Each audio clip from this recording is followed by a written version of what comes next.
오늘 말씀의 제목을 너는 나 외에는 이라고 이렇게 말씀의 제목을 정해봤습니다. 우리나라에 뛰어난 학자들이 참 많이 있습니다. 또 선생님들도 의사 선생님들도 참 많이 있는데 작년에 고인이 되셨죠. 서울대 의대 명예교수님이셨던 고 김정용 박사님이란 분이 있습니다. 혹 아시는 분이 있으실지도 모르겠어요. 간염 백신, 그러니까 간 연구자의 이 권위자이셨었죠. 이분이 그 만성 간 질환의 주요 원인이 B형 간염 바이러스라는 사실을 발견하고 나서 한국의 간연구재단을 만들기도 하였고 86년에는 서울대학교 부속 간연구소를 세웠던 분입니다. 저는 이 의학 지식에 대해서는 그렇게 많지 않기 때문에 그냥 거기에 나온 글을 좀 인용해서 쓰면 B형 간염 바이러스 항원을 혈청에서 분리해서 그 항원을 이용해서 백신을 세계 최초로 개발하신 분입니다. 참 대단하지요. B형 백신을 세계 최초로 개발을 했는데 우리가 이 B형 백신을 상용화한 것은 세계에서 세 번째로 상용화하게 되었습니다. 첫 번째가 미국이었었고 두 번째가 프랑스였습니다. 여러분 궁금하시죠? 우리가 최초로 이 백신을 개발했는데 왜 그토록 상품화하는데 우리가 그렇게 발이 빠르고 또 모든 것에 있어서 앞서가는 우리 대한민국이 왜 백신을 제일 먼저 개발했음에도 불구하고 상용화하는 데는 세 번째라고 하는 그런 시간이 걸렸을까? 첫 번째가 미국이었었고 두 번째가 프랑스였었고 세 번째가 대한민국이었었어요.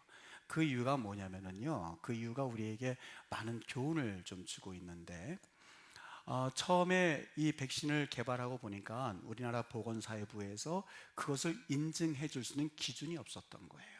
처음 개발하고 나니까. 그래서 이것을 인증하지 못해서 우리가 시간을 소비하고 있을 때에 그 연이어서 미국과 프랑스에서 개발해서 인증을 하게 되었고 그 인증 기준을 따라서 우리나라에서 기준을 세워서 상용하게 되었던 것이 그 원인이었었던 겁니다. 여러분, 어느 동네에서 이제 나 농사 좀 지었으면 좋겠습니다 라고 자처했던 아들이 아버지가 쟁기질을 하는데 그 쟁기질이 좀 시덥잖았던 모양입니다. 아유, 아버지 답답합니다. 내가 할게요. 그러더니 그 쟁기질을 자신이 하겠다고 잡았는데 그렇게 쉬워 보이던 쟁기질이 아무리 힘을 줘도 좀 이게 울퉁불퉁하면서 이게 쉽지가 않더라는 거예요. 그래도 자기가 힘이 있으니까, 아버지보다 힘이 있으니까 그거 꽉 쥐고 그래도 나름대로는 쟁기질을 열심히 했습니다. 그런데 이게 웬일인지 뒤를 되돌아보니까 아버지가 한 쟁기질은 그 골이 일직선으로 곱게 나 있었던 반면에 아들이 힘을 가지고 썼던 그 쟁기질의 그 골은 삐뚤삐뚤 되어 있더라고 하는 거예요. 그래서 아버지께 물었대요. 아버지, 도대체 왜 아버지가 쟁기질을 한 그 골은 이렇게 일직선으로 나 있고 내가 한 쟁기질은 이렇게 삐뚤삐뚤 되어 있는 겁니까? 물어봤더니 그 아버지가 쟁기질을 할 때 오직 한 곳을 기준 삼아서 그곳만을 바라보면서 쟁기질을 하는 것이 골을 곱게 만드는 그런 비결이라는 이야기를 해주었다고 합니다. 첫 번째 제가 여러분에게 그 김정용 박사님에 대한 이야기를 해준 것은 기준이 얼마나 중요한가 하는 것을 말씀을 드렸고, 두 번째를 통해서 우리가 알 수 있는 것은 기준이 있다고 한다 해도 그 기준이 변화되어지는 움직이는 기준이 아니라 그 기준이 정확하게 움직이지 않고 불변의 기준일 때에 비로소 그 기준은 가치가 있다라는 것을 우리에게 알려준다는 생각이 들었습니다. 기준을 다른 말로 하면 뭐라고 말할까? 현대를 살아가는 우리에게 있어서 기준 그랬을 때에 그 기준을 좀 쉽게 알아들을 수 있는 말이 뭐가 있을까 생각하다가 그 기준이라는 말이 관이라는 말과 비슷하다는 생각이 들었습니다. 관을 또 다른 말로 하면 관점이라고 할 수가 있겠죠. 그 관점이라는 사실, 그리고 그 관점이라고 하는 것은 우리가 어떤 삶을 살아가느냐라고 하는 데 있어서 매우 중요하고 지대한 영향을 미친다는 사실입니다. 어떤 인생의 골은 삐뚤삐뚤하게 날 수도 있고 어떤 인생의 골은 일직선으로 날 수가 있는데 그 일직선으로 골이 나느냐 아니면 삐뚤삐뚤하게 나느냐 하는 것은 어떤 인생의 관점, 어떤 인생의 기준을 가지고 살아가느냐에 따라 차이가 될 수 있다고 하는 것이지요. 여러분, 누구나 할 것 없이 기준을 가지고 살고 싶어 하고, 그리고 누구나 할 것 없이 기준을 가지고 있다라고 생각을 합니다. 그런데 기준을 가지고 있다고 한다 할지라도 바른 기준을 가지고 사는 것이 쉽지가 않을 뿐만이 아니라, 쉽지 않은 것이 아니라 사실 거의 불가능하다는 생각이 듭니다. 작년에는 이런 기준 가지고 살고 내가 열심히 달려왔다고 하는데 또 한 해를 되돌이켜 보니까 이 기준은 아닌 것 같아. 그래서 또 그 기준을 한번 바꾸어 보고, 다음에는 이런 기준을 가지고 살아갈 것 같으면 잘 살 수 있을 것 같은데 그 기준이 또 아니다라는 얘기예요. 사실 우리가 그 기준이 계속해서 바뀌어지는 그 이유는 물론 우리의 의지가 약하기 때문이기도 하지요. 물론 그것도 답이 될 수 있습니다만, 또 하나 분명한 답이 있다면 근본적으로 우리는 그 기준을 바르게 볼 수 있는 능력을 상실했기 때문에 그래요. 인정을 하든 않든지 간에 여러분과 저는 그 기준에 대해서 올바르게 생각하고 기준을 바르게 따라갈 수 있는 그 능력 상실이라는 것을 인정하실 수 있으셔야만 합니다. 무엇보다 아담과 하와가 하나님 앞에 불순종하는 죄로 인해서 하나님은 분명히 우리에게 모든 사람이 죄를 범하였다라고 말씀하고 있습니다. 여기에 모든 사람이라고 하는 것은 아담과 하와 당시에 살았던 사람뿐만이 아니라 오늘날 그 말씀을 읽고 있는 여러분과 저도 같이 포함이 되어서 모든 사람이 죄를 범하였음에 하나님의 영광에 이르지 못하였느니라, 바른 기준을 가지고 살 수 있는 능력 상실이라는 것을 우리에게 잘 말씀해 주고 있습니다.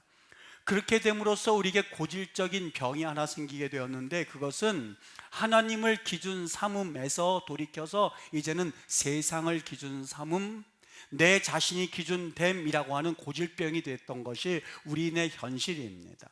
사단이 분명히 그랬거든요. 네가 선악과를 따먹으면 네가 하나님과 같이 될 거야 라고 말을 했거든요. 처음에는 그 말이 그럴듯하게 들렸어요. 그래? 이 선악과를 따먹으면 하나님과 같이 될 수 있어? 라는 그 말에 귀를 기울였는데, 이 말은 굉장히 교묘하고 아주 간사한 거짓말이었습니다. 그 선악과를 따먹고 하나님 말씀에 불순종하면서부터, 그때부터 인간이 중심이 되기 시작했고, 하나님을 기준 삼음에서 인간을 기준 삼음이라고 해서 잘 살고 행복하게 될 줄 알았더니 오히려 그 길이 멸망하는 길이라는 것을 사탄은 미리 알고 있었고, 우리들은 사실 그것을 점점 깨달아가는 그 과정 가운데 있는 것이 우리 인간의 모습들이었습니다. 이것을 보고 너무나 안타까운 나머지 하나님께서 여러 가지 우리에게 많은 것들을 말씀해 주셨는데, 그 많은 것들 중에 하나가 오늘 우리에게 주신 첫 번째 계명입니다. 여기 뭐라고 말씀하고 있냐면 20장 3절 말씀에 여러분과 제가 읽은 말씀입니다. 너는 여기 이스라엘 백성들을 말합니다. 여러분, 그들은 하나님을 모르는 백성들이 아니라 하나님을 아는 백성이거든요. 하나님에 대해서 들었던 백성이거든요. 하나님을 경험했던 백성들이거든요. 너는 이스라엘 백성들, 너는 나 외에는 다른 신을 내게 두지 말라라고 말씀하셨습니다.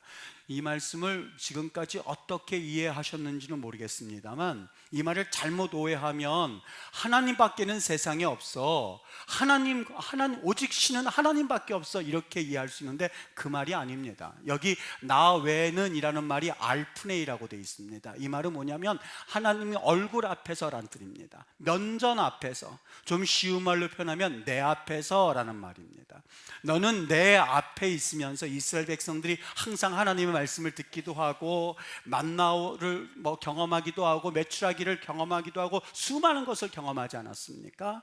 너희들이 그렇게 내 은혜 가운데 살면서, 나를 경험하면서 내 면전에서 여기서 다른 신을 섬기지 말라고 하는 거예요. 다른 신이 없다고 하는 건 아니에요. 많은 다른 신들이 있지만 너는 내 앞에서 살면서 다른 신들을 인정하거나 그들을 따르거나 그들을 음란하게 섬기지 말라는 뜻이에요. 여러분, 이것은 이스라엘 백성들에게만 하셨던 말씀이 아니라 이스라엘 백성들, 하나님을 믿는 백성들에게 하셨던 것처럼 오늘 하나님을 믿고 하나님을 따르고 하나님을 인정하는 우리 크리스찬들에게도 해당되는 말씀이거든요. 너는 하나님을 믿는다고 하면서 예배하는 너희들은 나 외에는 다른 신을 섬기지 말어. 여러분, 그 인생의 기준을 하나님께서 분명히 말씀해 주셨는데, 그것은 하나님 신뢰함이라고 하는 기준을 주셨던 거예요. 우리가 사실 행복하게 살 수 있는 길이 있는데 그것은 오직 하나님께서 우리에게 정해주신 규칙을 따라 살아가는 삶이었습니다. 만일 우리가 이 기준을 가지고 살아간다면 우리의 인생의 길은 처음에는 힘든 것 같지만 그 골이, 인생의 골이 올바를 수가 있거든요. 그런데 그 인생의 길이 삐뚤해질 수밖에 없는 것이 있다면 그 기준이 흔들릴 때에, 마치 그 쟁기질을 할 때 그 기준들이 자꾸 옮겨가면 그 골이 삐뚤해지는 것처럼 그렇게 살 수밖에 없는 것이 우리네 인생이었거든요. 어떻게 사는 것이 정말 기준을 바르게 정하고 사는 길인가 하는 것들을 성경에서 이스라엘 역사를 통해서 보여주었는데 그것이 바로 구약의 역사입니다.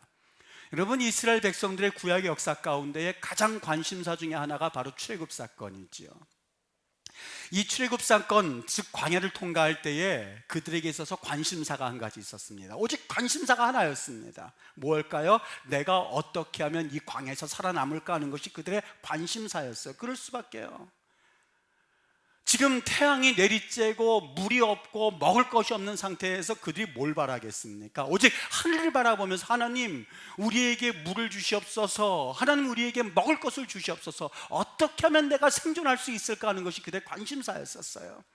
당연히 다른 것이 보이지 않고 이 땅 가운데서 비를 내려줄 수가 있고 반석을 쳐서 물을 줄 수 있고 그리고 메추라기를 줄 수 있는 오직 하나님만을 바라보면서 이스라엘 백성들은 하늘을 쳐다보면서 하나님을 기준 삼음으로 살았던 것이 이스라엘 백성들이었어요. 하나님 도와주세요, 하나님 먹을 거 주세요, 하나님 물 주세요, 하나님 위험에서 막아주세요 라고 하면서 오직 하나님을 기준 삼는 것, 그것이 광야 생활이었었어요. 어떻게 보면 그들이 더 행복했을지도 몰라요. 그런데 막상 광야를 통과해서 이제 그 앞에 펼쳐져 있는 모압 땅에서 저 약속의 땅을 바라볼 때는 그들의 기준이 약간씩 바뀌어지는 그런 것이 감지가 되기 시작했습니다. 왜요? 과거와는 형편이 달라졌거든요. 광야에서는 오직 하나님만 바라보면 됐어요. 광야에서는 오직 하나님을 바라보면서 하나님 비 주세요, 하나님 저희들에게 고기 주세요 하면서 하나님만 바라보면 그들은 광야에서 살 수가 있었는데, 이제는 하나님만 바라보는 것이 아니라 이제는 약속의 땅의 정복이라고 하는 이스라엘 백성들을 대적하는 타 민족들이 보이기 시작했거든요. 여러분 가만히 생각해 보세요. 사실 광야 생활에서의 패러다임과 이제 정복 생활하는 패러다임이 약간 달라 보일 수는 있어요.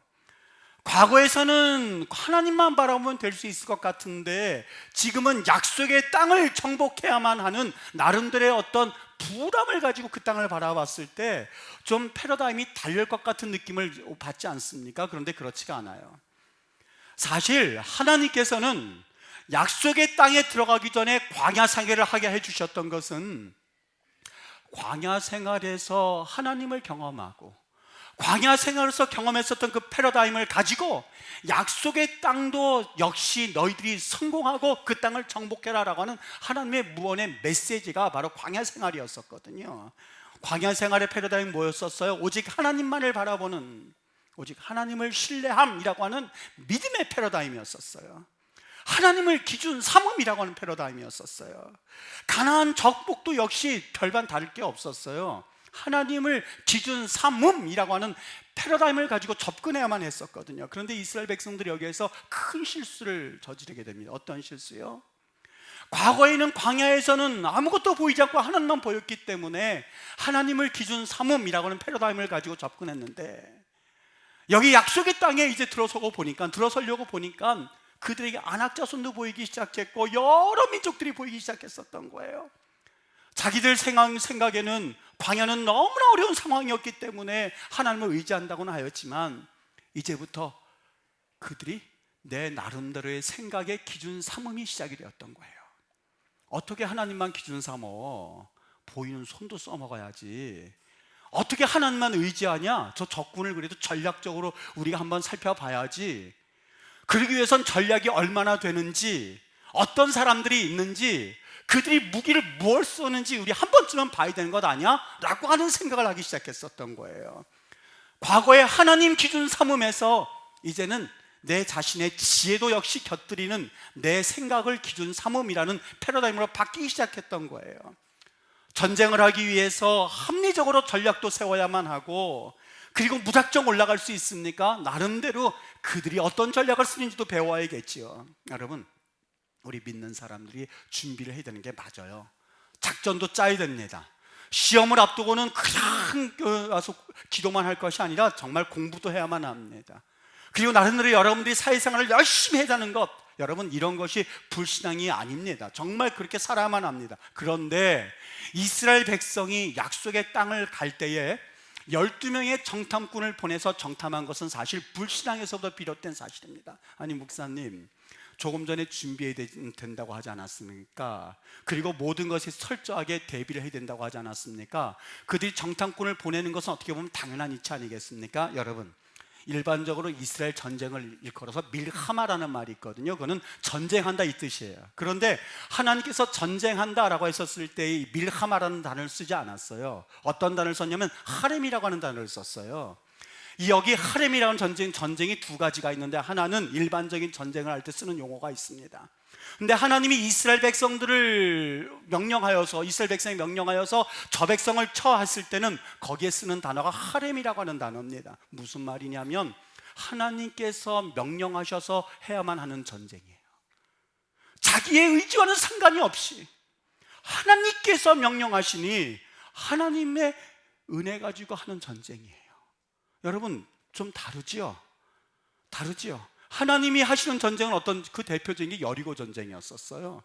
여리고 전쟁할 때 어떻게 전쟁했습니까? 그 안에 군사들이 몇 명이 있는지, 활을 어디에서 쏘는지, 그들이 어떤 작전을 쓴 걸 알고 전쟁했습니까? 아니요. 하나님께서 명령하신 대로 전쟁하기 시작했어요.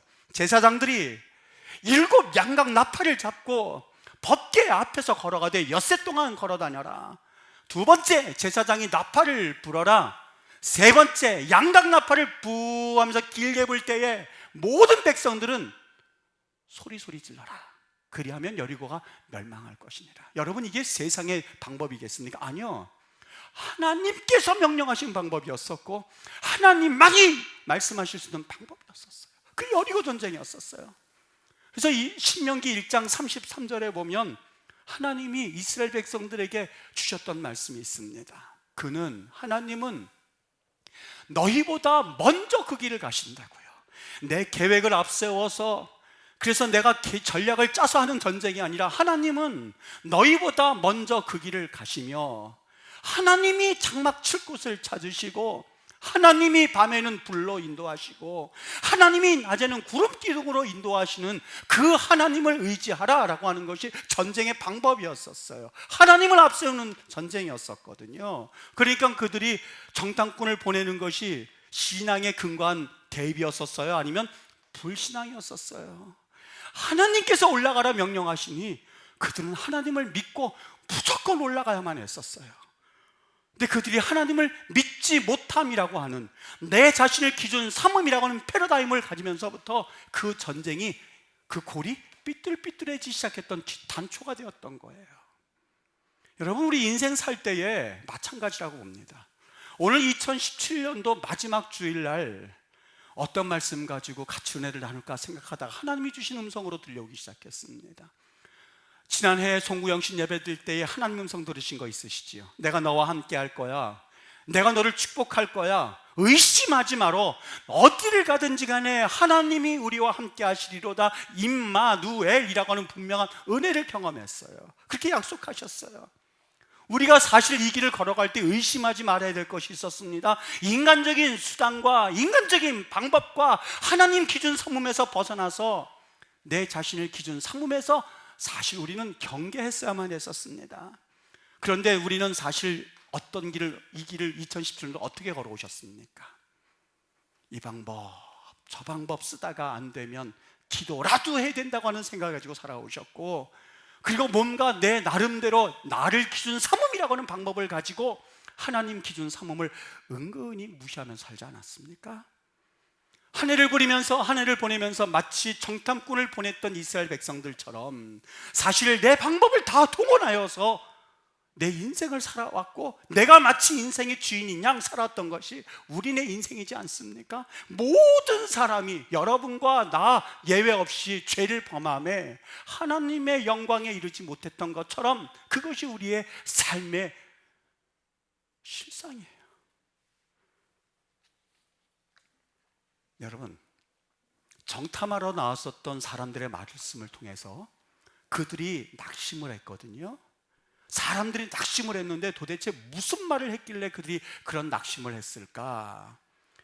신명기 1장 28절에 보면은요, 이스라엘 백성들이 정탐꾼으로 갔었던 사람들이 이스라엘 백성들이 하는 말이 있습니다. 가나안 땅에 있는 백성들은 우리보다 장대하도다. 우리는 마치 안악자손 앞에 메뚜기 같다라고 말을 합니다. 그리고 상황을 보니까 성곽이 크고 하늘에 닿았다라고 말씀을 했습니다. 이거요, 과장이 아닌 것 같아요. 근데 그거 사실이었었어요. 군사적으로 볼 때에 그들은 크고, 그리고 그들의 평가는 아주 옳은 평가 보고였었던 것 같아요. 그리고 그들의 성곽이 정말 컸던 것이 지금 고고학에서 그대로 발굴되어서 보이고 있어요. 그런데 문제는 어떤 것을 기준 삼느냐였었어요. 여기에서 그들의 보고는 하나님을 기준 삼음이 아니라 그들을 보기에 기준 삼음이었었어요. 믿음의 눈으로 본 사람들은 절대로 성곽이 하늘에 닿았다는 말을 표현할 수가 없습니다. 왜요? 하나님이 더 크기 때문에 그래요. 하나님의 기준 삼는 사람들의 모습은 절대로 그들은 크다라고 말할 수가 없어요. 왜요? 하나님은 더 크시기 때문에 그래요. 하나님의 기준 삼음의 사람들은 우리 메뚜기 같다고 말하지 않아요. 올라가자, 싸우자, 너희 이기리라, 하나님께서 주실 것이다 라는 말을 해요. 왜요? 하나님은 크신 하나님이기 때문에, 하나님이 명령하신 전쟁이기 때문에, 하나님이 함께 하시는 전쟁이기 때문에 올라가자라고 말했었던 거예요. 하나님은 크신 하나님이기 때문에 그래요. 내 기준으로 삼다 보니까 성곽이 하늘에 닿았고 그들은 크고, 내가 보기에 우리는 메뚜기가처럼 되었습니다. 우리는 그들의 밥입니다 라고 말하는 그 모습을 볼 수 있는 거죠. 여러분, 인생을 살아갈 때에 어떤 기준을 가지고 살아가느냐, 무슨 기준을 가지고 살아가느냐라고 하는 것은 여러분의 인생의 골을 만드는 분명한 하나의 잣대가 됩니다. 살아가면서 왜 여러 가지 일이 생기지 않을 수 있어요? 평탄한 인생이 어디 있겠습니까? 여러 가지 일이 생길 수가 있죠. 그런데 불신앙의 눈으로 본다면, 나를 기준으로 삼게 된다면 모든 것들이 두려운 존재로 다가오기 시작합니다. 아무것도 아닌 문제 앞에서도 나는 메뚜기처럼 보이고 그 문제는 하늘 꼭대기에 달 것처럼 보이는 그런 현상이 생기기 시작합니다. 여러분, 어느 쪽을 택하면서 17년도를 살아오셨습니까? 아무것도 아닌 문제를 가지고, 작은 문제를 가지고 마치 하늘에 닿은 것처럼 두려워서 벌벌벌 떠는 인생을 살아오셨습니까? 아니면 신앙의 눈을 가지고 하나님께서 우리에게 명령하셨으니 올라가십시다, 능히 취할 수 있을 것입니다, 싸워보십시다, 하나님이 역사해 주실 겁니다 라는 인생을 살아오셨습니까? 하나님은요, 우리를 사랑하시는데 모든 사람을 이처럼 사랑하셔서 동일하게 사랑하시는 면은 있습니다. 이것을 걸어서 일반 은총이라고 말합니다. 모든 사람을 다 사랑하세요. 그런데 하나님은 특별하게 믿음의 눈을 가진 사람을 얼마나 사랑하는지 모릅니다. 40년 이후에 하나님께서 여호수아와 갈렙을 약속의 땅으로 들여보내시지 않습니까? 그런데 여호수아와 갈렙만 들여보내셨습니까? 천만에요. 여호수아에게 속한 후손들은 물론이거니와 갈렙에게 속한 후손들까지 약속의 땅으로 들여보내는 은혜를 경험하게 하셨습니다. 반면에 10명의 정탐꾼들은요, 그들의 말을 따랐던 그 10명의 정탐꾼뿐만이 아니라 그들의 말을 따랐던 불신앙의 사람들까지도 20세 이상은 들어가지 못하게 하였고, 그의 후손들은 약속의 땅을 밟아보지조차 못했다는 거예요. 40일 동안 정탐을 하였는데 하나님께서는 하루를 1년같이 여기서 40년 동안 광야를 방황하게 만드셨던 거예요. 여러분, 우리도 마찬가지입니다. 믿기만 하면 쉽게 해결된 문제들이 있는데, 하나님 바라보면 그냥 지나갈 수 있는 문제들이 있는데, 하나님을 믿지 않아서 고생하는 일들이 얼마나 많은지 모릅니다. 믿기만 하면 쉽게 해결되었을 문제가 은근히 하나님을 믿지 않아서, 조금 전에 너는 내 앞에서라고 그랬죠. 너는 이스라엘 백성들을 의미합니다. 우리 크리스천들을 의미합니다. 불신앙인들은 고사하고 간에 우리 크리스천들을 의미합니다. 하나님을 믿는다고 하면서, 교회를 다닌다고 하면서, 교회를 안 다니는 것도 아니고 교회를 다닌다고 하면서, 기도를 안 하는 것도 아니고 기도를 한다고 하면서도 하나님 앞에 산다고 하면서도 다른 신을 은근히 섬기는, 여기서 다른 신이라고 하는 것은 나를 기준 삼음이에요. 내가 기준됨이에요. 하나님 앞에 산다고 하면서 세상에 눈에 보이는 것이 기준이 되고, 교회 다닌다고 하면서 세상의 모든 것에 마음을 빼앗겨서 살아가는 하나님을 음란하게 섬기는 그런 모습들이 우리 안에 있는 것을 하나님께서 보셨던 거예요. 우상을 깊이 두면서 섬기고 살아가는 우리의 모습들을 보면서 하나님이 첫 번째 계명을 주신 거예요. 너는 내 눈앞에서 하나님을 믿는다고 하면서, 하나님을 섬긴다고 하면서 다른 신을 마음에 두지 마라 라는 말씀이 우리에게 주셨던 말씀이거든요.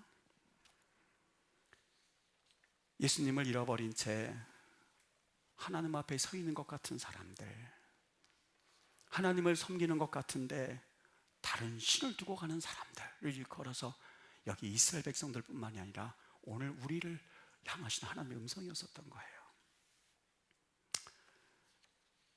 모르는 곳 갈 때에 저는 길눈이 좀 어둡거든요. 굉장히 어둡거든요. 네. 어두운 정도가 아니라 거의 눈뜬 장님 수준이거든요.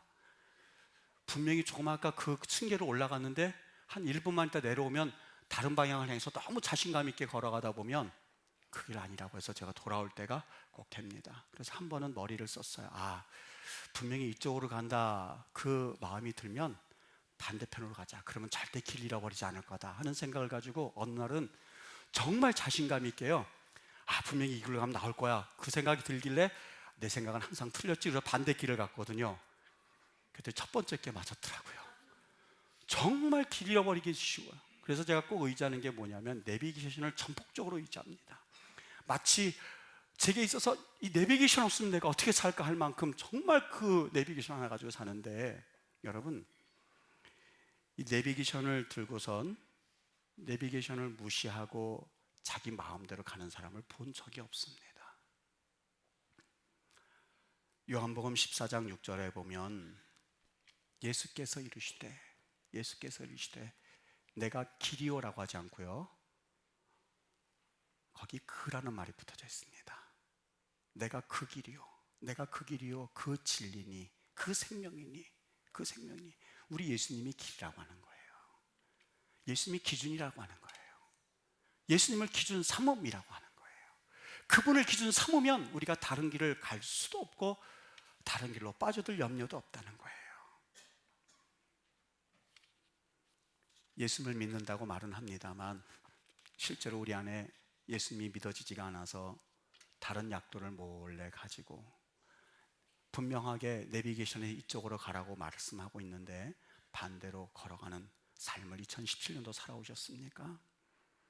예수님과 하나님은 그저 세상 길을 남보다 좀 더 빨리 가게 하는 힘 정도로만 이용하고 살아가는 경우가 얼마나 많이 있으셨습니까? 그렇게 살면 여러분 그 결과는 다르지 않습니다. 길 잃어버림입니다. 망함입니다.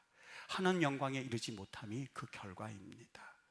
그런 삶이 하나님 외에 다른 신을 섬김의 결과인 것이죠. 여러분, 세상 사람들은 하나님을 모르니까 그렇다 치죠. 하나님을 모르니까, 예수님을 알지 못하니까 그럴 수밖에 없죠. 그런데 그렇게 살아가는 것이 잘 사는 길이라고 그들은 가고 있습니다만 우리는 하나님 앞에서 있는 삶입니다. 하나님을 바라보고 사는 삶입니다. 하나님을 바라보는 삶이라고 하면서 은근히 나를 기준 삼음, 세상을 기준 삼음이라고 하는 그 길을 걸어가면 그 결과를 하나님이 말씀해 주시는 것은 망함입니다. 패가 망신입니다. 오늘 이 말씀을 저는 꼭 전해드렸으면 좋겠다 하는 말씀을 생각했습니다. 왜냐하면 저는 하나님 말씀 듣고 제 인생을 180도 제 삶을 바꾸어서 살아본 간증이 있고, 저에게는 확신이 있고, 저에게는 누구에게도 말씀할 수, 내 인생 180도 바뀌었어 라고 하는 저에게 나름대로 간증이 있어서 그래요. 여러분, 이 말씀이 단순히 오늘 2017년도 12월 마지막 주 드리는 말씀으로 끝나지 않고 누군가는 이 말씀을 듣고 인생을 변화시키고 인생을 바꾸고 하나님을 기준 삼음으로 멸망길에서 다시 한번 새로운 생명을 살아가는 은혜의 능력이 되는 통로가 되었으면 좋겠습니다. 오늘 1계명, 우리의 인생이라고 하는 쟁기질을 다한 후에 결코 후회하지 않는 하나님의 원리가 담겨져 있습니다. 인생의 관점이 달려져 있습니다. 바로 바로 예수 그리스도입니다. 여러분, 세상의 가치관과 복음의 가치관에서 절대 머뭇머뭇하지 마십시오. 하나님이 하나님이면 하나님을 섬기고, 바알이 하나님이면 바알을 섬겨라라고 그 엘리야 선지자가 이스라엘 백성들에게 외쳤던 것처럼 머뭇머뭇할 시간이 없습니다. 2017년도 걸어온 삶이 머뭇거리는 삶이었든 아니면 세상에 더 다가섰던 삶이었든 이제는 그 생활을 정리하고 하나님께 돌이키십시오. 끊을 것은 끊고 버릴 것은 버리고, 그리고 하나님 기준 삼음에서 다시 한번 돌이켜 살 때에 그것이 여러분 삶의 생명의 길이 될 것이고, 여러분의 가정이 사는 길이 될 것이고, 여러분의 후손이 사는 그런 길이 될 것입니다. 어느 길을 택하든지 간에 정말 주님께서 원하시는 길을 택하심으로써 오늘 이 말씀이 여러분은 물론이요 여러분의 가정을 살리는 하나님의 능력이 되게, 또 그런 은혜가 넘치게 되기를 예수님의 이름으로 간절히 축복합니다. 기도하겠습니다.